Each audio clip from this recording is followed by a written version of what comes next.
Bonjour à toutes et à tous, bienvenue sur KTV, Kwezi FM, le 106.9 pour ce temps de parole en direct à la télévision et à la radio. Même motif, même punition que notre temps de parole précédent. On a une ministre qui arrive, Annick Girardin, PRG pour son parti politique, membre du gouvernement d'Emmanuel Macron. On a avec nous Monsieur Douchina, le président Douchina. Président, bonjour. Bonjour à tous. Merci d'avoir accepté une nouvelle fois notre invitation. Même question que pour Rarity. Au niveau de l'UDI, vous attendez quoi de cette visite ministérielle concrètement? Une visite ministérielle, 4 jours tout de même. La plus grande, longue visite ministérielle que Mayotte n'ait jamais eue. D'abord, je crois que quand on reçoit un ministre quelque part, c'est toujours une bonne chose pour qu'il puisse venir prendre connaissance des problèmes du pays. Effectivement, il y en a beaucoup sur le territoire. On a été immobilisé même parfois par les grèves ces derniers temps. Donc, ce que nous attendons de la ministre, c'est pas seulement de l'écoute, parce que l'écoute, je pense que ça peut être fait au niveau de Paris quand il reçoit le député, les parlementaires, quand il reçoit le préfet qui rend compte de la situation effective. Mais je crois que c'est le plus important, c'est à la fois le respect et la sincérité des propos qu'il va tenir à Mayotte, qu'elle va tenir à Mayotte. Sur les engagements qu'elle pourrait prendre. Sur les engagements. Ouais. C'est-à-dire que nous avons vu défiler plein de ministres récemment, non pas pour être méchants, mais qui nous a promis de l'eau de la Réunion, qui nous a promis des millions de retard pour tout ce qui est social au Conseil général. Voilà, ça, a priori, elle a annoncé 120 millions. Oui, voilà. Donc, ça fait sourire, ça fait rire, ça fait espérer. Et puis, les personnes s'en vont, il n'y a rien. Donc, j'estime que c'est du manque de respect pour la population de Mayotte et cela doit s'arrêter. Et nous attendons à la fois de l'écoute, du respect et de la sincérité. Vraiment, sur tous les points de vue. Vous savez, récemment, nous avons eu des grèves ici. Oui. Il y a le problème de Total. Je ne crois pas que c'est quelque chose qui est prêt à être oublié par la population. Il faut que le gouvernement nous aide pour trouver une solution dans ce monopole. Et pourtant, sur Total, vous étiez un acteur majeur à l'époque, président, si mes informations sont justes. Dans quel sens vous voulez dire dans le sens à l'époque où effectivement il a fallu donner ses accords effectivement vous savez, à Total et chercher, à l'époque où vous étiez président, chercher de nouveaux pour lutter contre ce monopole. Non pas pour me défiler, mais je n'étais pas élu encore quand le rapport pour donner le monopole, je n'étais pas encore élu, c'était en 2004. Non, 2003, je suis élu en 2004. C'est pas pour dire que j'aurais pu empêcher tout, mais quand j'ai été président, je peux vous dire que nous avons été saisis par ce problème parce qu'il y avait une grève et j'avais missionné une délégation de conseils généraux, délégué une mission qui avait été conduite par Mirhan Ousseni, vice-président du Conseil. Je crois. Oui, Mirhani qui est allé d'abord à Madagascar, à Maurice. Il y avait 3 ou 4 conseils généraux, Madagascar, Maurice, Seychelles, pour voir comment les choses se passent là-bas. Ensuite, nous avons été chercher un avocat qui s'était saisi du dossier pour nous dire effectivement que l'histoire de monopole ne tenait pas et que le problème pouvait être résolu. Le Conseil général pouvait très bien obtenir, de faire rentrer un autre concurrent. Mais malheureusement, tout cela s'est passé en fin de mandat, de la mandature que j'avais, et ça n'a pas pu être continué.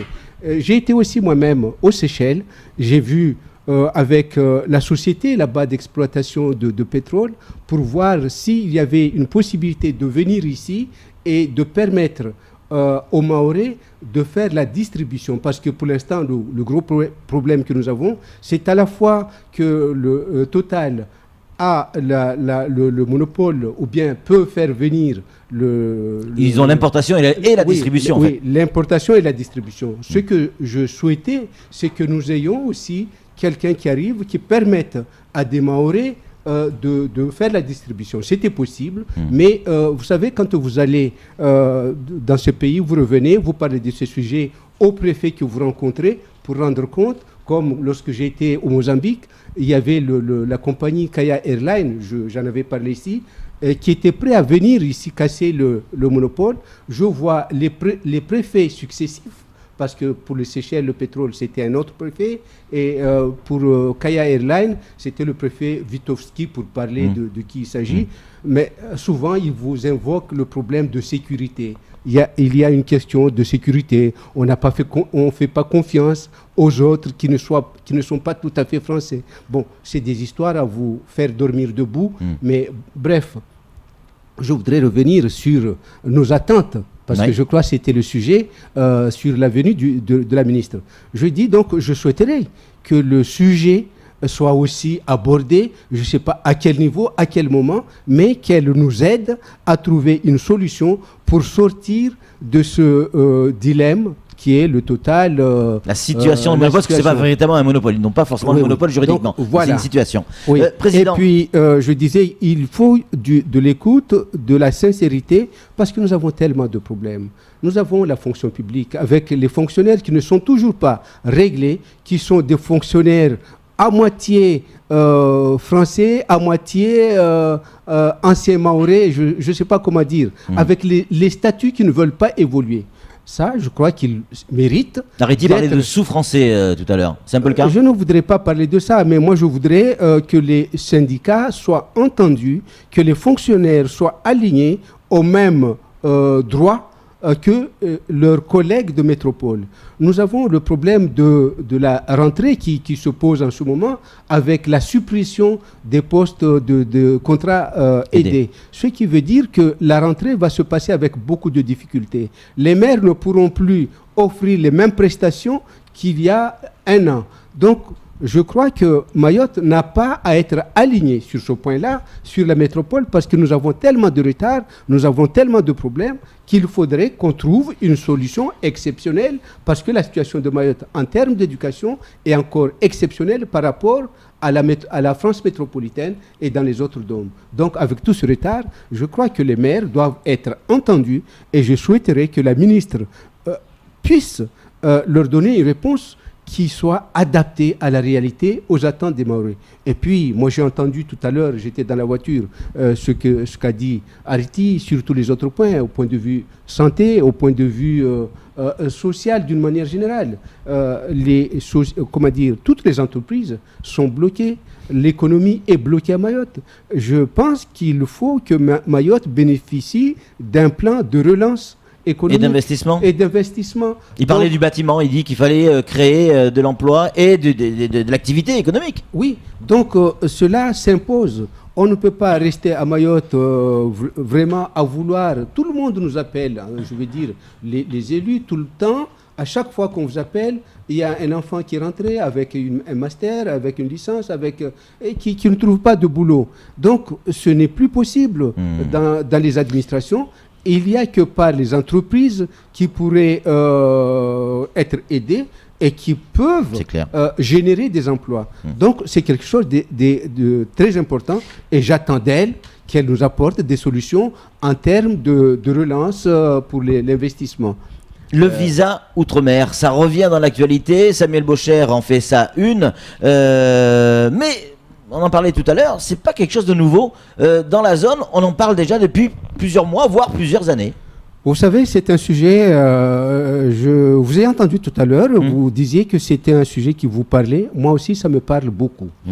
Tout simplement parce que j'ai participé à plusieurs réunions dans la zone. Quand il y a les foires économiques de l'océan Indien, quand il y a des rencontres vraiment, je dirais, interrégionales, ici, à chaque fois, on entend avec des représentants français qui viennent, souvent c'est l'ambassadeur délégué à la coopération régionale qui préside ces réunions en présence des responsables réunionnais et puis des autres îles. La demande qui est récurrente, c'est que vous avez Maurice, vous avez les Seychelles, vous avez Madagascar, vous avez les Comores, vous avez aussi l'Afrique de l'Est, des fois qui viennent participer à ces réunions-là, qui demandent à ce que, à La Réunion et à Mayotte, il y ait une facilité d'accès, qu'il y ait un visa. Il nous pose la question de savoir pourquoi est-ce que quand on va, nous, à Maurice, quand on va aux Seychelles, quand on va à Madagascar, on n'a pas à faire une demande longtemps à l'avance, mais on nous livre un mandat sur place. Il souhaiterait que cela puisse se faire.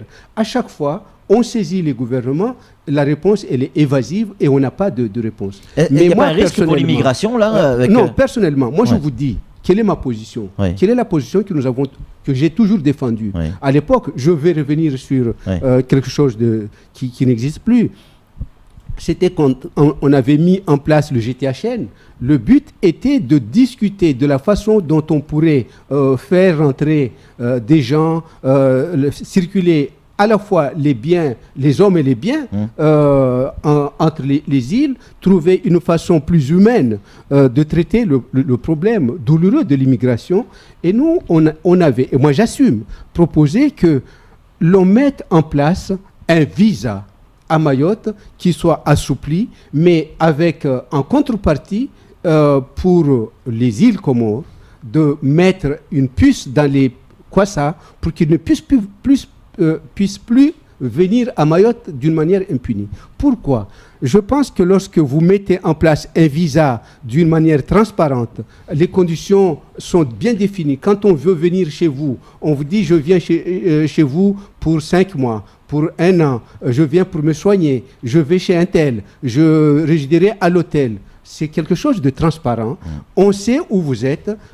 Vous êtes traçable, si je puis expliquer le terme. Et quand vous disparaissez dans la nature, on sait vous trouver plus facilement. En tout cas, celui qui vous a hébergé, il en est aussi responsable. Oui, on sait vous trouver.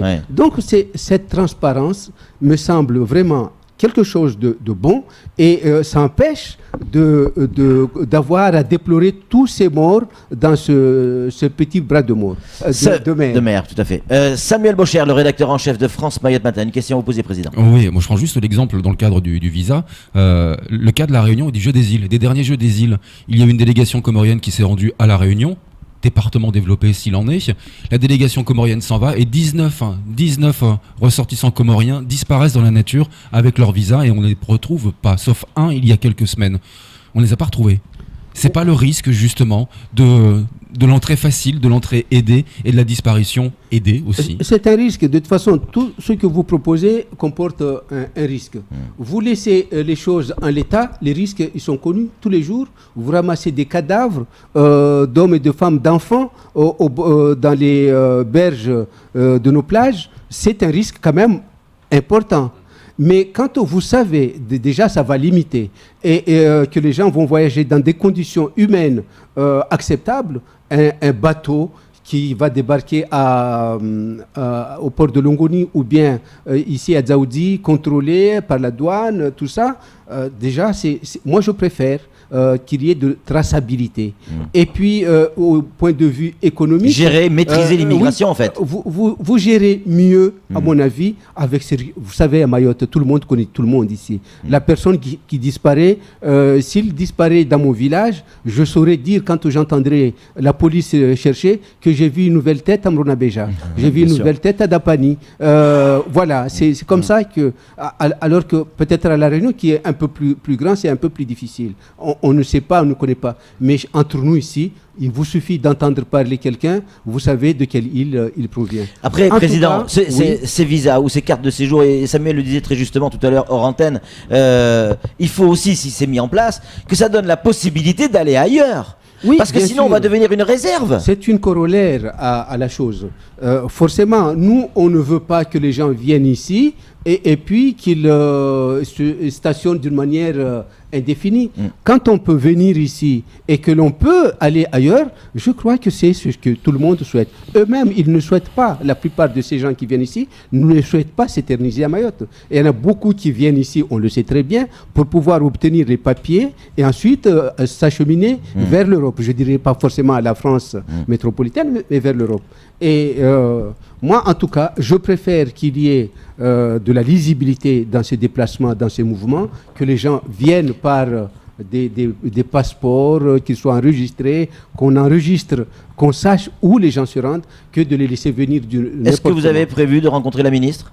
Écoutez, moi-même, en tant que représentant des partis, je n'ai pas demandé, mais j'ai compris qu'elle venait au Conseil général. J'espère que ce sera une séance où les questions seront autorisées et qu'elle se donnera la peine d'y répondre. Voilà.